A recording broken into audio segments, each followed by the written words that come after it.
श्री कृष्ण और ब्रह्मा की कहानी, जिसमें गर्भ में बच्चा खराब होने का श्राप दिया गया हो, भारतीय पौराणिक कथाओं में स्पष्ट रूप से नहीं मिलती। लेकिन आप शायद इस कथा से जुड़ी किसी अन्य कहानी या पौराणिक घटना के बारे में पूछ रहे हैं। हालांकि पौराणिक कथाओं में श्राप और उनके प्रभावों का उल्लेख कई जगह होता है। एक संभावित संदर्भ हो सकता है कि कुछ कहानियों में गर्भ और संतान से संबंधित श्राप या वरदानों का उल्लेख है। एक प्रासंगिक कथा, अश्वत्थामा का श्राप। महाभारत में अश्वत्थामा को भगवान श्री कृष्ण ने श्राप दिया था कि वह 3000 वर्षों तक भटकते रहेंगे और उनका जीवन कष्ट में होगा। कुछ कथाओं में कहा गया है कि अश्वत्थामा ने भगवान श्री कृष्ण के परिवार को नुकसान पहुंचाने के लिए उनके वंश को श्राप दिया था, जिसके परिणामस्वरूप गर्भ में पल रहे बच्चे की मृत्यु हो जाती है। श्री कृष्ण ने उस श्राप को खत्म करने के लिए उत्तरा के गर्भ में पल रहे अभिमन्यु के पुत्र परीक्षित को पुनर्जीवित किया। ये घटना महाभारत के अश्वमेध पर्व में वर्णित है। ब्रह्मा से संबंधित कथा। यदि आप ब्रह्मा और गर्भ से संबंधित किसी विशेष घटना की बात कर रहे हैं, तो वह अन्य पौराणिक कथाओं में हो सकती है। ब्रह्मा को सृष्टि का निर्माता माना जाता है और उनकी कहानियां श्राप या वरदान से अधिक सृष्टि की रचना और विकास पर केंद्रित होती हैं। यदि आपको किसी विशेष कथा का संदर्भ या विवरण चाहिए, तो कृपया स्पष्ट करें ताकि मैं आपकी मदद कर सकूं। पौराणिक कथाओं में श्राप और वरदानों का विशेष महत्व है और इनसे संबंधित घटनाएं अक्सर नैतिक शिक्षा देने या धर्म के सिद्धांतों को स्थापित करने के लिए होती हैं। आपने श्री कृष्ण और ब्रह्मा से जुड़ी गर्भ के खराब होने वाली कथा के बारे में पूछा, तो यहाँ मैं महाभारत और श्रीमद् भागवत से संबंधित कुछ और कहानियाँ साझा करता हूँ जो इस संदर्भ में प्रासंगिक हो सकती हैं। 1. अश्वत्थामा और उत्तरा का गर्भ। महाभारत के युद्ध के बाद, जब अश्वत्थामा ने पांडवों से बदला लेने के लिए ब्रह्मास्त्र का प्रयोग किया, तो उसका लक्ष्य अभिमन्यु की पत्नी उत्तरा का गर्भ था। उत्तरा के गर्भ में अभिमन्यु का पुत्र परीक्षित पल रहा था, जो पांडव वंश का एकमात्र उत्तराधिकारी था। अश्वत्थामा के ब्रह्मास्त्र से उत्तरा का गर्भ नष्ट हो गया। जब श्री कृष्ण को ये बात पता चली, तो उन्होंने अपनी दिव्य शक्तियों से परीक्षित को पुनर्जीवित किया। इस घटना से यह संदेश मिलता है कि अधर्म चाहे कितना भी शक्तिशाली क्यों न हो, धर्म और न्याय की जीत हमेशा होती है। परीक्षित आगे चलकर कुरु वंश का राजा बने। 2. ब्रह्मा का श्राप। ब्रह्मा से जुड़ी कहानियों में श्राप का उल्लेख कई बार मिलता है, लेकिन गर्भ से संबंधित घटनाएं मुख्य रूप से अन्य देवताओं या ऋषियों से जुड़ी होती हैं। एक प्रसिद्ध घटना है जब ब्रह्मा के पुत्र मरीचि और उनके वंशजों को श्राप दिया गया। हालांकि ये कहानी गर्भ के विनाश से सीधे तौर पर जुड़ी नहीं है, बल्कि यह सृष्टि के संतुलन और न्याय पर केंद्रित है। 3. कंस और श्री कृष्ण की कहानी। कंस को जब ये भविष्यवाणी हुई कि देवकी का 8वां पुत्र उसे मारेगा, तो उसने देवकी के सभी बच्चों को गर्भ में ही या जन्म के बाद मारने का प्रयास किया। कंस ने देवकी और वसुदेव को कारागार में डाल दिया और उनकी संतानों को एक एक करके खत्म कर दिया। हालांकि श्री कृष्ण का जन्म दैवीय चमत्कार से हुआ और उन्हें गोकुल में नंद और यशोदा के पास भेज दिया गया। कंस का ये कृत्य अधर्म का प्रतीक था और श्री कृष्ण ने बाद में उसे मारकर धर्म की स्थापना की। 4. श्राप और वरदान से जुड़ी अन्य कहानियाँ। भारतीय पौराणिक कथाओं में गर्भ से जुड़े श्राप और वरदान का प्रभाव कई जगह दिखाई देता है। सती अनसुया का वरदान। सती अनसुया ने अपने तप से कई महिलाओं को गर्भ धारण करने में मदद की। श्री राम के जन्म की कथा। दशरथ को पुत्रेष्टि यज्ञ का आशीर्वाद मिला, जिससे श्री राम और उनके भाइयों का जन्म हुआ। यदि आपकी रुचि किसी विशेष घटना या कथा में है, तो कृपया और विवरण दें। मैं उस विषय पर और जानकारी देने की कोशिश करूंगा। आपने श्री कृष्ण और ब्रह्मा से जुड़ी किसी कथा के बारे में विस्तार से जानने की इच्छा जताई है। हालांकि पौराणिक ग्रंथों में कई कहानियां हैं जहां श्राप, वरदान और गर्भ से जुड़े विषय प्रमुखता से सामने आते हैं। आइए इस विषय को और विस्तार से समझते हैं। 5. वृंदा तुलसी का श्राप और गर्भ का नाश। एक अन्य कथा में श्री कृष्ण का वृंदा तुलसी के साथ संबंध आता है। वृंदा, जो राक्षस राजा जलंधर की पत्नी थी, अपनी पवित्रता के लिए जानी जाती थीं। जलंधर की मृत्यु के बाद वृंदा को पता चला कि श्री कृष्ण ने छल से जलंधर का रूप लेकर उनके साथ संपर्क किया था। वृंदा ने आहत होकर श्री कृष्ण को श्राप दिया कि उनके वंश में महिलाओं को गर्भधारण में कष्ट होगा। हालांकि ये कथा कुछ लोक मान्यताओं पर आधारित है और पुराणों में स्पष्ट रूप से वर्णित नहीं है। वृंदा के इस श्राप के बावजूद श्री कृष्ण ने उन्हें वरदान दिया कि वे तुलसी के रूप में पूजनीय होंगी। 6. गंधर्वों का श्राप और वृष्णि वंश का विनाश। श्रीमद्भागवत के अनुसार एक कथा में यदुवंशी वृष्णि वंश के सदस्य, जिनमें श्री कृष्ण के पुत्र सांब भी शामिल थे, ने गर्भवश ऋषियों के साथ छल किया। उन्होंने एक गंधर्व को गर्भवती स्त्री के रूप में सजाकर ऋषियों से पूछा कि इस गर्भ से क्या जन्म लेगा। ऋषियों ने उनकी माया को पहचानकर श्राप दिया कि यह गर्भ लोहे की गदा के रूप में प्रकट होगा और यही वृष्णि वंश के विनाश का कारण बनेगा। आगे चलकर इसी गदा के कारण यदुवंश का अंत हुआ और यह श्री कृष्ण की लीला का ही भाग था। 7. कश्यप और अदिति का वरदान। कश्यप ऋषि और अदिति देवताओं की माता से जुड़ी एक कथा है। अदिति ने भगवान विष्णु से प्रार्थना की थी कि वे उनके गर्भ में अवतार लें। इसके परिणामस्वरूप वामन अवतार के रूप में विष्णु ने उनके गर्भ से जन्म लिया। इस कथा से यह समझ आता है कि गर्भ से जुड़ी घटनाएं वरदान और श्राप दोनों के अधीन हो सकती हैं और यह कर्मों के आधार पर फलित होती हैं। 8. श्री कृष्ण और श्यालकृत का श्राप। एक अन्य कथा में एक ऋषि श्री कृष्ण को श्राप देते हैं कि उनका कुल नष्ट हो जाएगा। इसका कारण ये था कि यदुवंशियों ने उनका अपमान किया था। इस श्राप का प्रभाव यदुवंश के विनाश में दिखा, जो मूसल युद्ध, महाभारत युद्ध के बाद हुई घटना में समाप्त हो गया। 9. वराह अवतार और पृथ्वी का गर्भ। वराह अवतार की कथा में पृथ्वी देवी भूमि को गर्भधारण का प्रतीक माना जाता है। हिरण्याक्ष ने जब पृथ्वी को समुद्र में छिपा दिया, तब भगवान विष्णु ने वराह रूप में अवतार लेकर पृथ्वी को पुनः स्थापित किया। इस कथा में गर्भ को पुनर्जीवन देने का प्रतीकात्मक अर्थ है। गर्भ और श्राप से जुड़ी ये कहानियाँ ये सिखाती हैं कि कर्म का प्रभाव गर्भ और भविष्य की पीढ़ियों पर भी पड़ सकता है। धर्म और अधर्म के बीच संघर्ष में गर्भ, संतान और वंश प्रमुख भूमिका निभाते हैं। भगवान की कृपा से श्राप को भी वरदान में बदला जा सकता है। अगर आप किसी विशेष कथा में रुचि रखते हैं या किसी और पौराणिक संदर्भ को विस्तार से जानना चाहते हैं, तो कृपया बताएं। आपकी रुचि को देखते हुए मैं इस विषय पर और अधिक विस्तार से जानकारी देने का प्रयास कर रहा हूँ। गर्भ, श्राप और भगवान की लीलाओं से जुड़ी कथाएं भारतीय पौराणिक साहित्य में गहराई से अंतर्निहित हैं। आइए कुछ और कहानियां और उनके संदेश पर विचार करें। 10. दिति और कश्यप की कथा। दिति ऋषि कश्यप की पत्नी थीं। एक बार उन्होंने कश्यप से असमय संतान की इच्छा व्यक्त की। कश्यप ने उन्हें बताया कि यह अनुचित समय है और इस संतान का परिणाम विनाशकारी होगा। लेकिन दिति ने अपने इच्छाओं को नियंत्रित नहीं किया और हिरण्यकशिपु और हिरण्याक्ष जैसे असुरों को जन्म दिया। इस कथा में ये बताया गया है कि गलत समय और अनुचित परिस्थितियों में गर्भधारण का परिणाम नकारात्मक हो सकता है।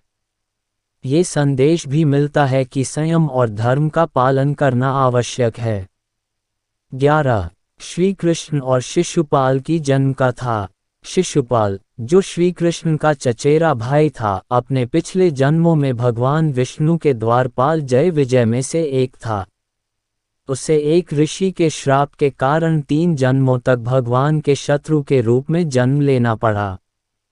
शिशुपाल का जन्म एक अशुभ चिन्ह के साथ हुआ था और भविष्यवाणी की गई थी कि उसका वध श्री कृष्ण के हाथों होगा। इस कथा में ये संदेश है कि श्राप भी व्यक्ति के कर्मों और भगवान की इच्छा का हिस्सा हो सकते हैं। 12. पुत्र कामेष्टि यज्ञ। रामायण से जुड़ी कथा। राजा दशरथ को पुत्र प्राप्ति की इच्छा थी। उन्होंने ऋषि वशिष्ठ के मार्गदर्शन में पुत्र कामेष्टि यज्ञ करवाया। इस यज्ञ के परिणाम स्वरूप भगवान विष्णु ने राम, लक्ष्मण, भरत और शत्रुघ्न के रूप में जन्म लिया। इस कथा से यह संदेश मिलता है कि भगवान की कृपा और धर्म के अनुसार किए गए प्रयास से संतान प्राप्ति होती है। ये गर्भ और संतान की दिव्यता को दर्शाता है।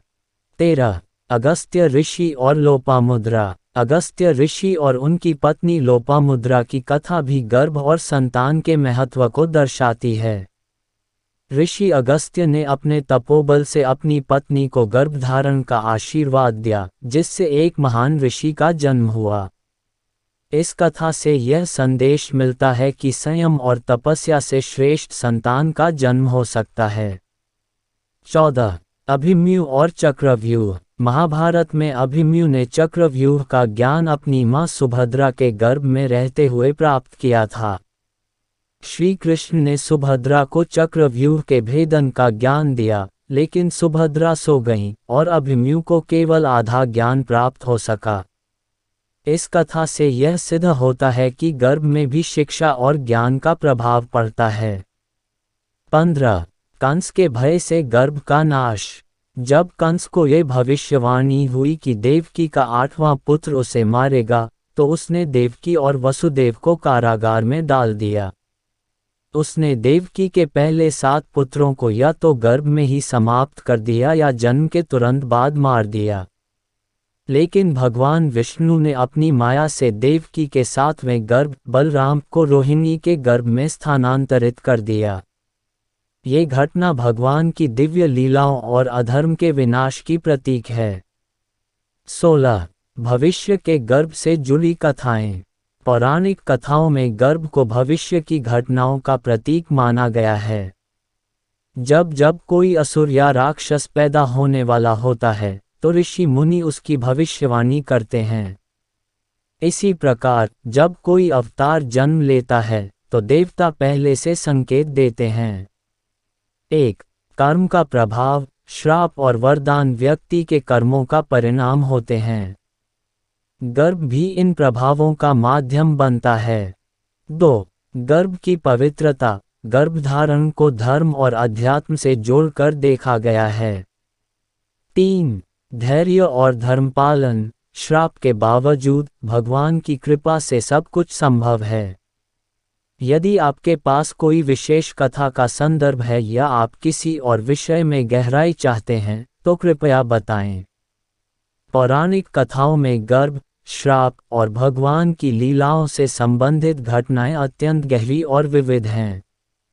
यहाँ और अधिक कथाएं और उनके गूढ़ संदेश दिए जा रहे हैं, जो आपकी जिज्ञासा को और संतुष्ट कर सकते हैं।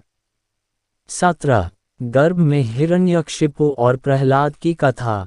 हिरण्यकशिपु ने तपस्या कर ब्रह्मा से अमरता का वरदान प्राप्त किया था। उसे विश्वास था कि कोई भी उसे मार नहीं सकता। जब प्रहलाद उसकी पत्नी कयाधु के गर्भ में थे, तब देवताओं ने कयाधु को बंदी बना लिया। उस समय नारद मुनि ने कयाधु को अपने आश्रम में रखा और उन्हें धर्म की शिक्षा दी। प्रहलाद ने गर्भ में ही नारद मुनि के उपदेशों को सुना और भगवान विष्णु के परम भक्त बन गए। ये कथा बताती है कि गर्भ में दी गई शिक्षा और संस्कार का गहरा प्रभाव पड़ता है। 18.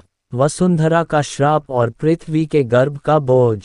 एक कथा के अनुसार जब पृथ्वी पर अधर्म और असुरों का बोझ बहुत बढ़ गया, तो वसुंधरा पृथ्वी देवी ने भगवान विष्णु से प्रार्थना की। उन्होंने कहा कि उनका गर्भ पृथ्वी इन अधर्मियों के पापों से दूषित हो गया है। इस पर भगवान विष्णु ने आश्वासन दिया कि वे श्री कृष्ण के रूप में जन्म लेकर पृथ्वी को पापों से मुक्त करेंगे। इस कथा से यह संदेश मिलता है कि जब धर्म का पतन होता है तो भगवान अवतार लेकर संतुलन स्थापित करते हैं। 19 करदम ऋषि और देवहूति की संतान। करदम ऋषि और उनकी पत्नी देवहूति की कथा गर्भ से जुड़ी एक महत्वपूर्ण कहानी है। भगवान विष्णु ने कपिल मुनि के रूप में देवहूति के गर्भ से जन्म लिया। कपिल मुनि ने संसार को सांख्य दर्शन का ज्ञान दिया। ये कथा बताती है कि दिव्य संतानें माता पिता के तप और भक्ति के परिणामस्वरूप जन्म लेती हैं। 20 अहिल्या का श्राप और पुनर्जीवन। ऋषि गौतम की पत्नी अहिल्या को इंद्र के छल के कारण श्राप मिला था कि वह पत्थर बन जाएंगी। रामायण के अनुसार जब भगवान राम ने उनके तपोबल और शुद्धता को पहचाना तो उनके चरणों की स्पर्श से अहिल्या को पुनर्जीवन मिला। ये कहानी दिखाती है कि श्राप को भी तप और भगवान की कृपा से समाप्त किया जा सकता है। 21 भृगु ऋषि का श्राप और च्यवन ऋषि का जन्म। भृगु ऋषि की पत्नी पुलोमा गर्भवती थीं। एक असुर ने उन्हें हरने का प्रयास किया। जब ये घटना भृगु ऋषि को पता चली तो उन्होंने असुर को श्राप दिया। पुलोमा ने अपने गर्भ से च्यवन ऋषि को जन्म दिया। ये कथा दिखाती है कि गर्भ के समय माँ के साथ होने वाली घटनाओं का प्रभाव संतान के जीवन पर पड़ता है। 22 महाभारत में गांधारी का श्राप। महाभारत युद्ध के बाद गांधारी ने श्री कृष्ण को श्राप दिया कि उनके वंश का विनाश होगा। गांधारी ने कहा कि अगर श्री कृष्ण चाहते तो वे युद्ध रोक सकते थे। इस श्राप के कारण ही यदुवंश का अंत हुआ। ये कथा बताती है कि यहाँ तक कि भगवान भी कर्मों के फल और श्राप का सम्मान करते हैं। 23 रावण और कुंभकर्ण का श्राप। रावण और कुंभकर्ण अपने पूर्व जन्म में भगवान विष्णु के द्वारपाल जय विजय थे। उन्हें श्राप मिला कि वे 3 जन्मों तक भगवान के शत्रु के रूप में जन्म लेंगे। रावण और कुंभकर्ण के रूप में उनका दूसरा जन्म हुआ और भगवान राम ने उन्हें उनके पापों से मुक्त किया। इस कथा से यह शिक्षा मिलती है कि श्राप भी भगवान की इच्छा और लीला का ही हिस्सा होते हैं। 24 श्री कृष्ण का मूसल श्राप। जब श्री कृष्ण के पुत्र सांब ने ऋषियों के साथ मजाक किया और उन्हें अपमानित किया तो ऋषियों ने श्राप दिया कि यदुवंश का अंत मूसल लोहे की गदा से होगा। यही मूसल बाद में यदुवंश के विनाश का कारण बना। इस कथा से यह पता चलता है कि अहंकार और धर्म से विचलन का परिणाम हमेशा नकारात्मक होता है। पौराणिक कथाओं का सार। 1 संस्कार का महत्व। गर्भ में दिया गया ज्ञान और संस्कार जीवन भर संतान पर प्रभाव डालता है। 2 धर्म और अधर्म का संतुलन। भगवान की लीला के माध्यम से धर्म की स्थापना होती है। 3 श्राप और वरदान। श्राप हमेशा नकारात्मक नहीं होते, वे कर्मों और लीला का हिस्सा होते हैं।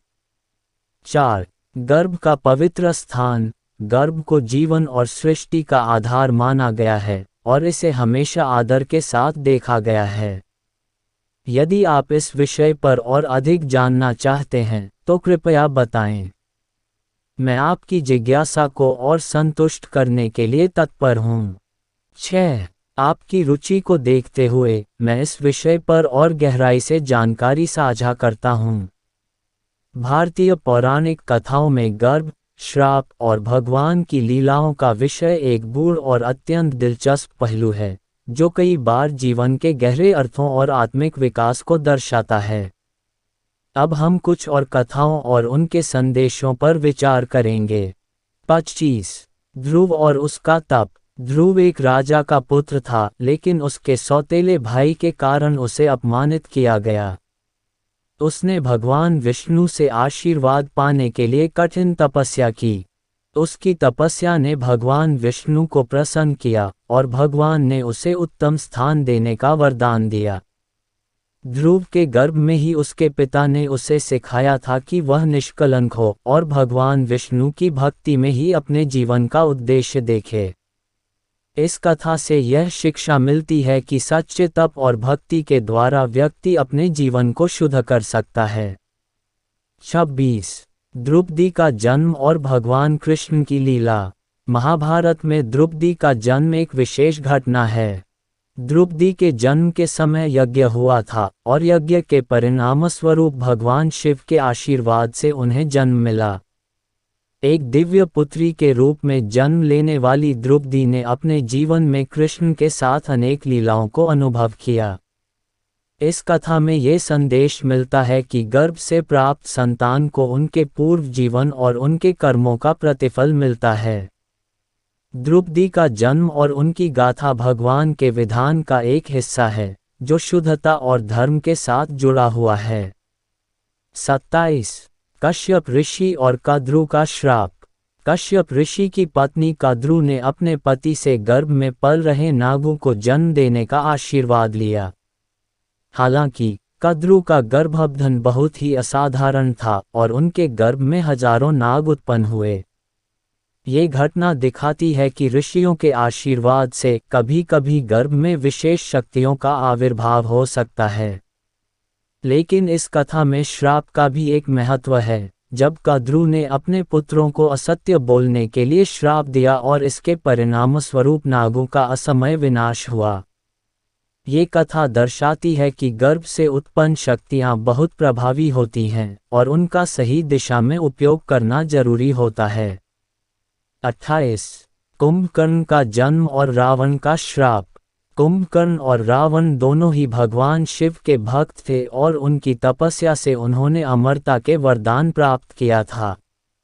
लेकिन कुंभकर्ण ने अत्यधिक तपस्या की और ब्रह्मा से श्राप लिया कि वह कभी नींद से जागेगा तभी वह कोई कार्य कर सकेगा।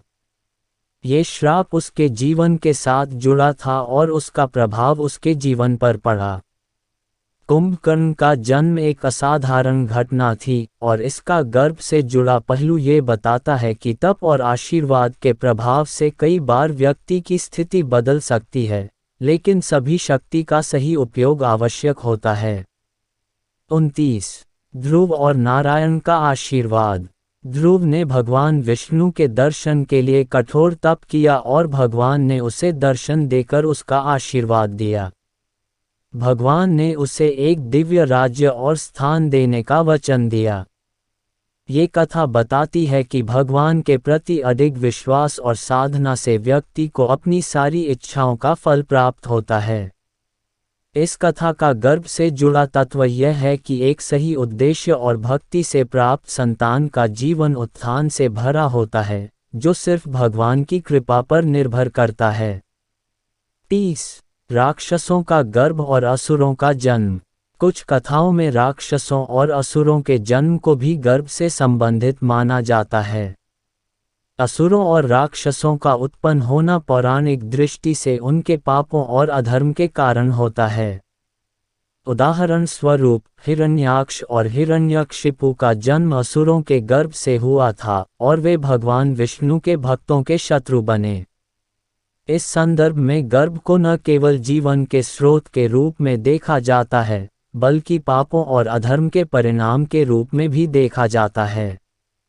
ये पाठशाला हमारे जीवन को ये सिखाती है कि हम अपने कर्मों के प्रभाव को समझें और अच्छे कार्यों को अपनाएं।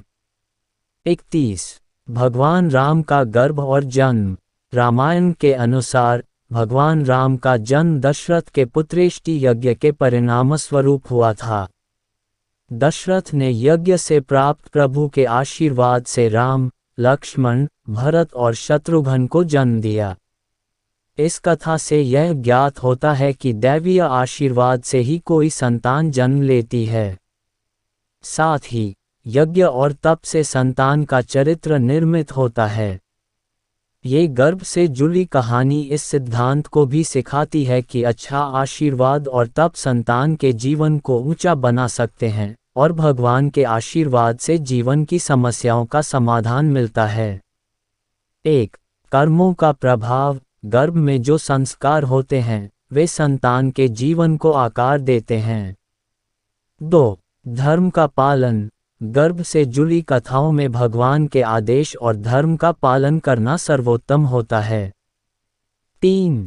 शक्तियों का सही उपयोग। गर्भ में विशेष शक्तियों का जन्म होना पौराणिक दृष्टिकोण से एक महत्वपूर्ण घटना है, लेकिन उन्हें सही दिशा में उपयोग करना आवश्यक होता है। 4. ईश्वर की कृपा।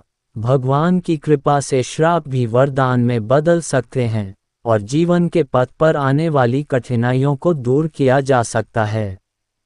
अगर आपको किसी विशेष कथा के बारे में और जानकारी चाहिए या आप किसी अन्य विषय पर विस्तार से जानना चाहते हैं, तो कृपया बताएं। मैं आपकी मदद करने के लिए तत्पर हूँ। पौराणिक कथाओं का विशाल भंडार अनगिनत कहानियों से भरा है। गर्भ, श्राप, वरदान और भगवान की लीला से जुड़ी कथाओं में जीवन के गूढ़ सत्य छिपे हुए हैं।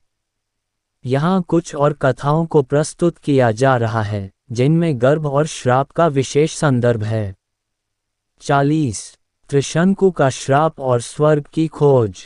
त्रिशंकु ने अपने शरीर के साथ स्वर्ग में जाने की इच्छा जताई। उन्होंने ऋषि वशिष्ठ से सहायता मांगी, लेकिन उन्होंने मना कर दिया।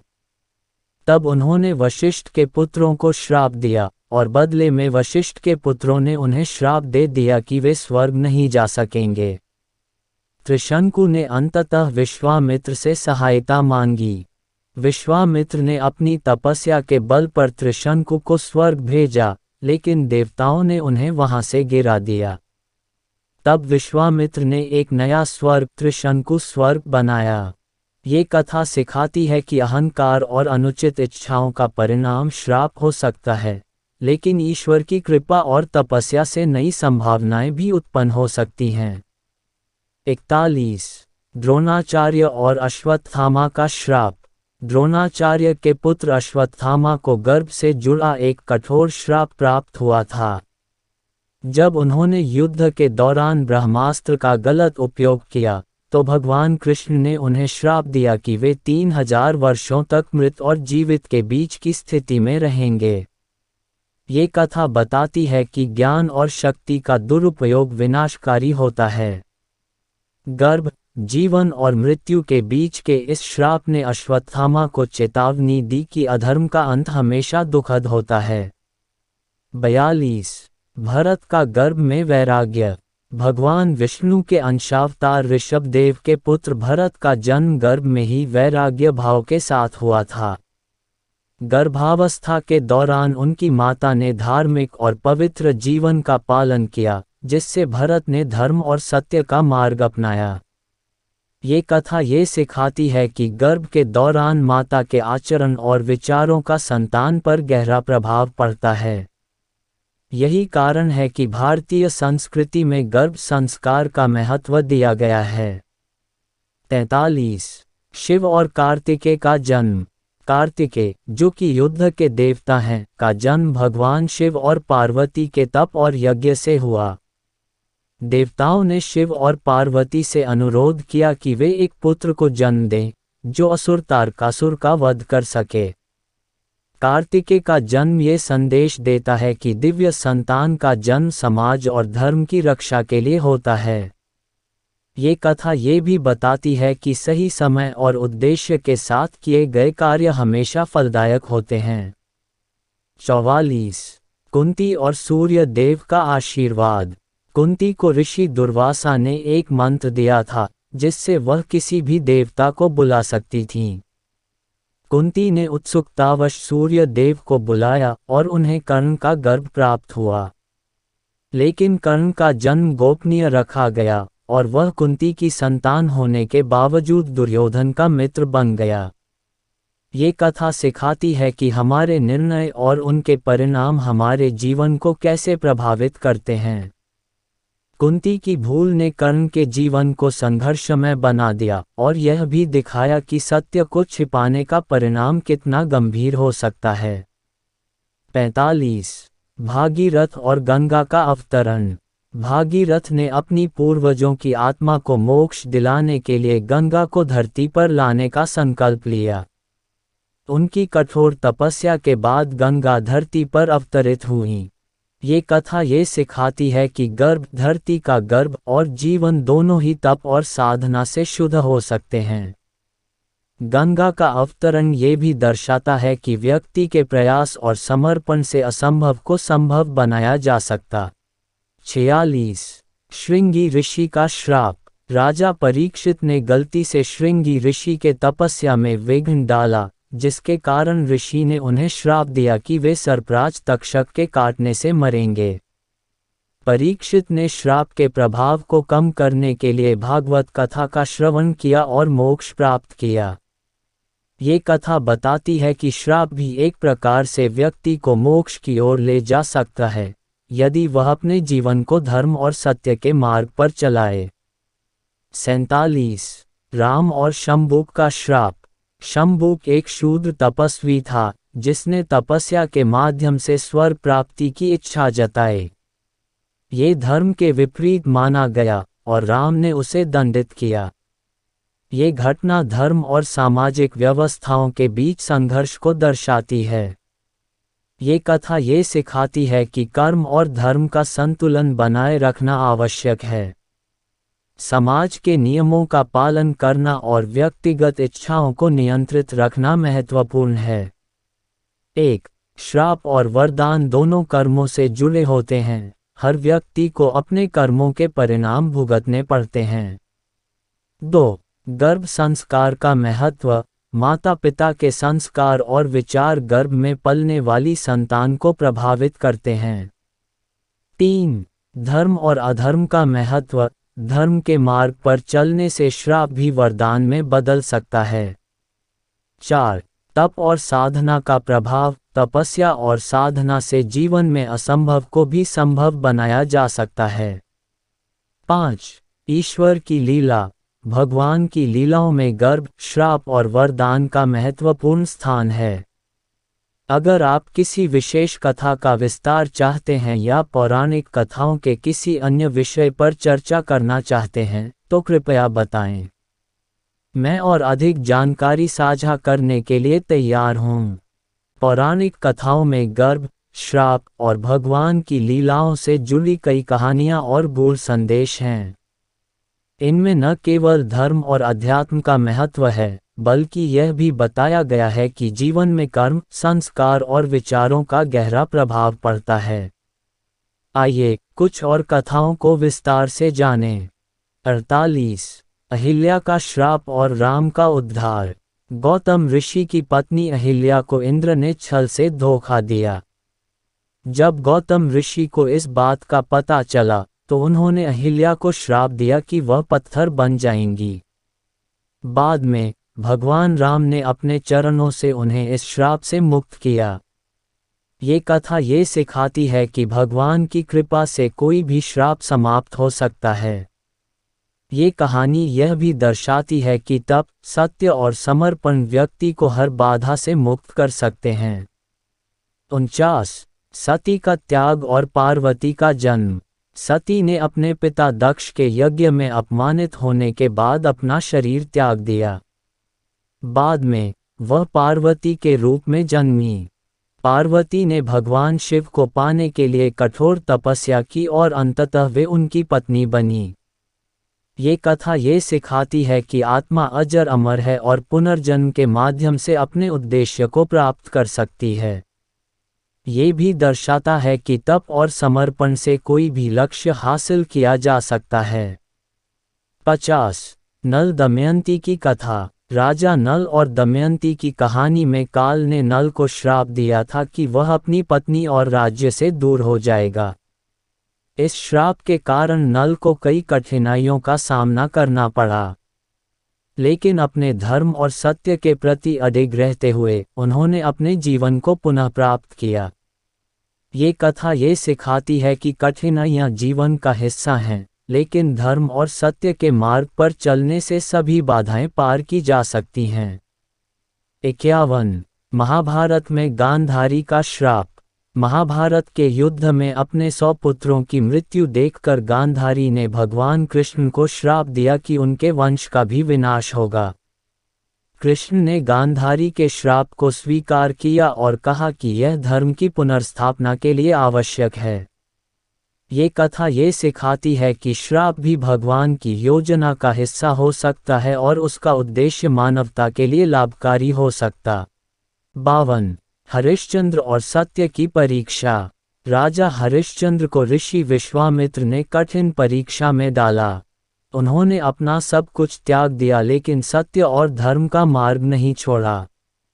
इस तपस्या के कारण वे देवताओं से आशीर्वाद प्राप्त कर सके। ये कथा ये सिखाती है कि जीवन में सत्य और धर्म का पालन करना सबसे बड़ी शक्ति है, जो सभी कठिनाइयों को समाप्त कर सकता है। 53 दिति और हिरण्याक्ष का जन्म। ऋषि कश्यप की पत्नी दिति ने भगवान विष्णु से वरदान मांगा था कि उनके गर्भ से महान पुत्रों का जन्म हो, लेकिन उनके गर्भ से हिरण्याक्ष और हिरण्यकशिपु जैसे असुरों का जन्म हुआ। यह उनके क्रोध और ईर्ष्या का परिणाम था। ये कथा ये सिखाती है कि गर्भ के दौरान माता के विचार और आचरण संतान के स्वभाव को प्रभावित करते हैं।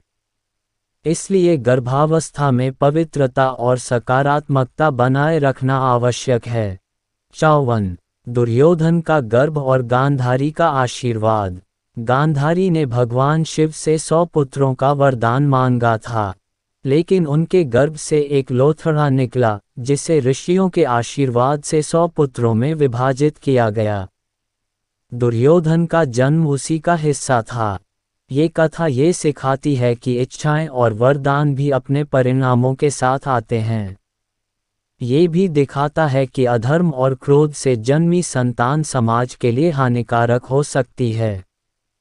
55 भविष्य का गर्भ और कलियुग की शुरुआत।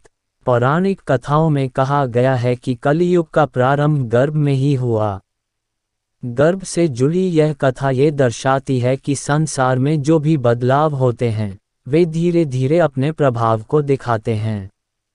ये कथा सिखाती है कि समय और कर्म का चक्र निरंतर चलता रहता है और हर युग का प्रभाव हमारे जीवन पर पड़ता है। 56 श्री कृष्ण और अभिमन्यु का गर्भ में शिक्षा प्राप्त करना। जब सुभद्रा गर्भवती थी, तो अर्जुन ने गर्भ में पल रहे अभिमन्यु को चक्रव्यूह भेदने की शिक्षा दी। लेकिन जब अर्जुन ने शिक्षा अधूरी छोड़ दी, तो अभिमन्यु को चक्रव्यूह से बाहर निकलने का तरीका नहीं मालूम हो सका। ये कथा ये सिखाती है कि शिक्षा का प्रभाव गर्भ से ही शुरू हो जाता है और माता पिता का कर्तव्य है कि वे अपने बच्चों को पूरी शिक्षा प्रदान करें। 57 माता सीता का धरती से उत्पन्न होना। माता सीता का जन्म धरती के गर्भ से हुआ था। जब राजा जनक ने हल चलाते समय एक पवित्र भूमि को खोदा, तो सीता वहां से प्रकट हुई। ये दर्शाता है कि गर्भ से पवित्र और दिव्य संतान का जन्म भगवान की योजना का हिस्सा हो सकता है। गर्भ, श्राप और भगवान की लीला से जुड़ी ये कथाएं हमारे जीवन को गहराई से समझने में सहायता करती हैं। 1 गर्भ संस्कार। माता पिता के विचार और कर्म संतान के भविष्य को आकार देते हैं। 2 श्राप और कर्म। श्राप हमेशा नकारात्मक नहीं होता, ये व्यक्ति के कर्मों और भगवान की योजना का हिस्सा हो सकता है। 3 धर्म और सत्य। सत्य, धर्म और तप का पालन व्यक्ति को जीवन की कठिनाइयों से बाहर निकालता है। 4 भगवान की कृपा। भगवान की कृपा से असंभव कार्य भी संभव हो सकते हैं। यदि आप किसी विशेष कथा के बारे में और अधिक विस्तार से जानना चाहते हैं, तो कृपया बताएं।